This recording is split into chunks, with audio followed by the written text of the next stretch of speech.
All right, so just getting started. This part is nothing big.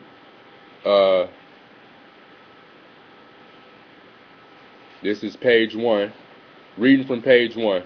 The top box on the top left-hand side of the paper. This box right here. All four of these little excerpts are excerpts from 4 different English translations of the Bible: the NIV, the KJV, the New American Standard Bible, and the Oxford Bible. All 4 state that the name of the Father, represented by the YHWH, was removed and then replaced with LORD, Lord, in all caps, or either GOD, God, in all caps, or a combination of the two, depending. And we're gonna get into that, like when is it used as a combination. But the top one is from the King James Version. This box right here. It's the preface that's found in like a King James Version study Bible. I know a lot of the old ones, if you had a study Bible, that's found in there. But it states that the covenant name of God in the Old Testament, represented by the Hebrew consonants YHWH, is translated Lord, capital L, capital O, capital R, capital D, or God, capital G, capital O, capital D. Now notice that the ORD is smaller, but it's still capitalized. Using capital letters as shown, as it has been throughout the history of the King James Bible. In this edition, the capitalized form is also used.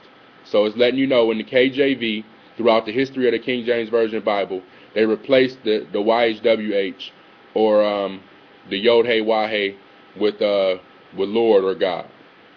The next one is from the New American Standard Bible, and it states that the proper name of God in the Old Testament, in the Scriptures, the name of God is most significant, and understandably so. It is inconceivable to think of spiritual matters without the proper designation of a supreme deity, for the supreme deity. Thus, the most common name for the deity is God, a translation of the original Elohim. One of the titles of God is Lord, a translation of Adonai. There is yet another name which is particularly assigned to God as his special or proper name. That is the 4 letters YHWH, is found in Exodus 3:14 and Isaiah 42:8. This name has not been pronounced by Jews because of by Jewish. Let that be said. Because of reverence for the great sacredness of the divine name, which is totally unscriptural, we know that. Therefore, it has been consistently translated as Lord, all caps.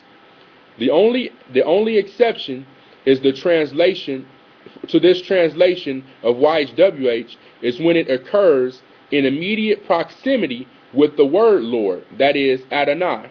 Now let me explain that. When you see the word Adonai in the Hebrew, that's translated as Lord, but it might appear in the Hebrew text as Adonai with the YHWH right next to it. So in order to keep from sounding redundant, and even though they're both translated as Lord in many places, instead of translating it as Lord, Lord, they in turn translate it as Lord God. And I'll show you examples of that. But that's only because the Adonai and the name of the Most High are right next to each other in the Hebrew script. So they didn't want it to sound redundant. So it says, in that case, it is regularly translated as God in order to avoid confusion. It is known that for many years YHWH has been transliterated as Yahweh. However, no complete certainty attaches to this pronunciation, because Yahweh actually is not a Hebrew word. The name Yahweh is false. I mean, just plain and simple. Even though they try to attach it to what's known as the YHWH, the name Yahweh is it's not consistent with the Hebrew. So, reading from the NIV preface. In regard to the divine name YHWH, commonly referred to as the Tetragrammaton, the translators adopted the device used in most English versions of rendering that name as Lord in capital letters, to distinguish it from Adonai, another Hebrew word rendered as Lord, from which small letters are used. So whenever you see Lord in small letters, you'll see it I mean, that's the word Adonai in the Hebrew. Small letters were used. Whenever the two names stand together in the Old Testament as the compound name of God, they render it Sovereign Lord. Because for most readers today, okay, that's fine, that's it. But that's pretty much saying the same thing as the New American Standard preface. That you know, when you see Adonai in the name of the Most High, they use Lord God instead, or I guess in the NIV they use Sovereign Lord. All right, and also from the Oxford Bible, it says careful readers will notice that here and there in the Old Testament the word Lord, or in certain cases God, is printed in capital letters. This represents the traditional manner in English versions of rendering the divine name, the Tetragrammaton. See the translator's notes in Exodus 3 and 14 and 15. So what that's saying is that usually, even in the King James, you will have a footnote, and you'll have that name Lord in Exodus 3 and 15 to be marked with a letter, you know, maybe like a or B or C, and then you'll have a footnote at the bottom of the page letting you know that actually that Lord replaced the name of the Most High right there. So I'm using this information as evidence that all of these English translations are letting you know up front that they removed the YHWH, the proper name of the Father, and replaced it with Lord and God. This is something that's known, and they let it be known. It's nothing that's hid at all. So let's go ahead and move on to page 2. Page 2 begins with the heading, Ahayah is not a name.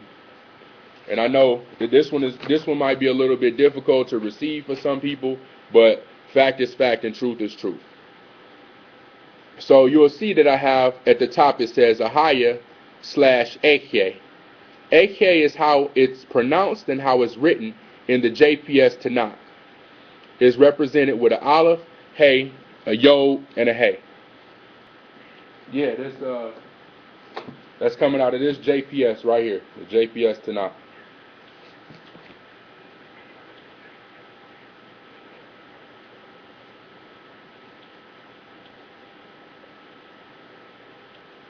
Okay, so, all right.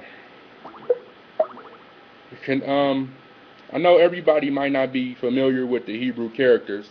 That's why if you just look at the top line, it's an aleph, a hey, a yod, and a hey, and that Ahayah or Ahayah actually means in the Hebrew, I will be, and I'm going to prove that to you. But first, we're going to read Exodus 3 and 14. And it says, and God said unto Moses, I am that I am. And he said, thus shall you say unto the children of Israel, I am, and it's, you know, Ahayah, aleph, hey, yod, hey, have sent me unto you. Now, I want you to pay attention to verse 12. I'm going to read verse 12 out of Exodus 3. It says, and he said, certainly, I will be with thee. Now that I will be in the Hebrew is the exact same word, Ahayah. And you can check it out in your Hebrew Tanakh. But it's the exact same word.